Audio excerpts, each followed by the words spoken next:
నమస్తే అండి. నమస్తే. జీడిమెట్లలో దారుణమైన సంఘటన జరిగింది. కన్న కూతురే కన్న తల్లిని చంపేసింది. 10వ తరగతి చదువుతున్న అమ్మాయి ప్రేమించొద్దని చెప్పినందుకు కన్న తల్లిని ఈ రకంగా దారుణంగా చెప్పడం ఎంతవరకు కరెక్ట్ అంటారు? అసలు సమాజం ఎటు వెళ్తుంది? న్యాయమే అది. ఎందుకంటే నవమాసాలు మోసి రక్తమాంసాలు పంచి కడుపు చించుకొని కానీ 16 ఏళ్ళు పెంచింది కదా. పెంచిన తల్లికి మరి ఆ మాత్రం న్యాయం చేయకపోతే అది కూతురు ఎలా అవుతుంది, ఇది తల్లి ఎలా అవుతుంది? న్యాయమే చేసింది.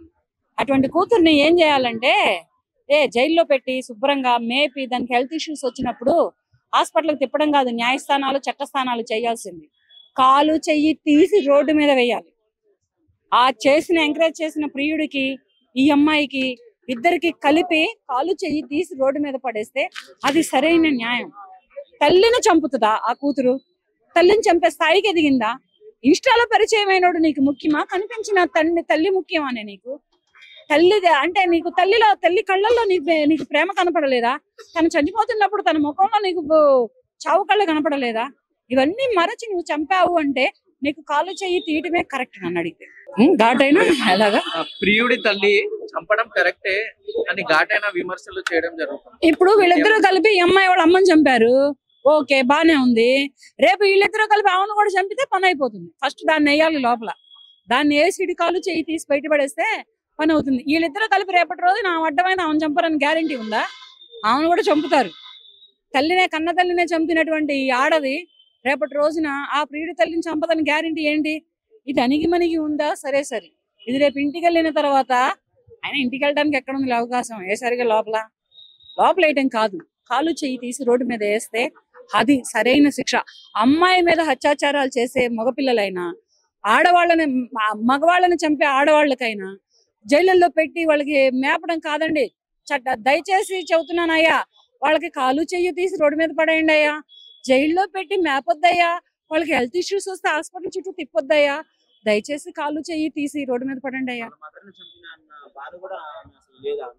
ఉండదు. ఎందుకంటే వాడి మీద ఉన్నటువంటి అపనమ్మకం, వాడి మీద ఉన్నటువంటి ఓవర్ కాన్ఫిడెన్స్ వలన అటువంటి తీసుకుంటారు. వాళ్ళు తీసుకున్నదన్నా చచ్చిపోయింది. ప్రియుడి తల్లి ఏమంటుందంటే వాళ్ళ అమ్మ ముందే ప్రేమలో పడ్డప్పుడు ముందే మందలించి ఉంటే ఇంతవరకు వచ్చేది కాదు, అంతా అయిపోయినాక ఇప్పుడు మందలించింది, ఆమెనే తప్పు అని. వీళ్ళిద్దరు అసలు మైనర్లు కాదు కదా, మైనర్లే కదా, మేజర్లు కాదు కదా. మైనర్లు అయినప్పుడు వీళ్ళిద్దరికి అసలు ఎక్కడ కుదురుతుంది? అది మేజర్లు అయితే ఇవన్నీ ఉంటాయి. మైనర్లు అయి ఉండి ఇటువంటి అఘాయిత్యానికి పాల్పడ్డారు అంటే వీళ్ళకి ఇంకా చాలా భవిష్యత్తు ఉంది. ఆ భవిష్యత్తుని మొత్తాన్ని వీళ్ళు లాగం చేసుకొని పైగా ఆ తల్లిని నా కొడుకు నేను బయటికి తెచ్చుకుంటానని మాట్లాడిందంటే ఆ తల్లిని లోపల వేసి వీళ్ళిద్దరికి చెయ్యి కాలు తీసేస్తే పని అయిపోతుంది.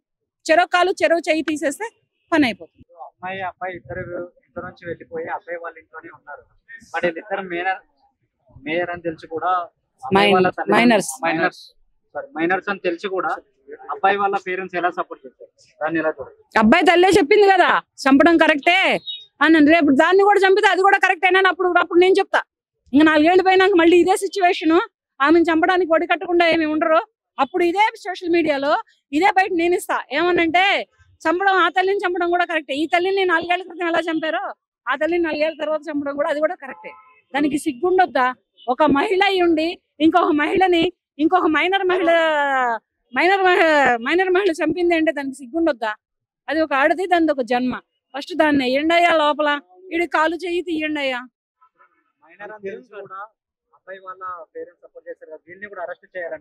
చేయాలనే చెబుతున్నాను కదా. మైనర్లు అయితేనే మైనర్లు పెళ్లిళ్ళకి సరి సమానులు కారు.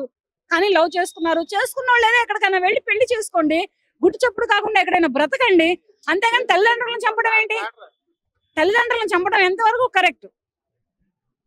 దీనికే నేను ఈ తల్లిదండ్రులను చంపుతున్న విషయాలే కానీ, పెళ్లిళ్ళు చేసుకొని భర్తలను చంపుతున్న విషయాలకే కానీ నేను చెప్పేది ఏంటంటే వాళ్ళకి జైళ్ళల్లో పెట్టి మేపొద్దు, కాలు చెయ్యి తీసేయమని మరీ కోరుకుంటున్నాను. అది అమ్మాయే కానీ అబ్బాయే కానీ ఎవరైనా కానీ.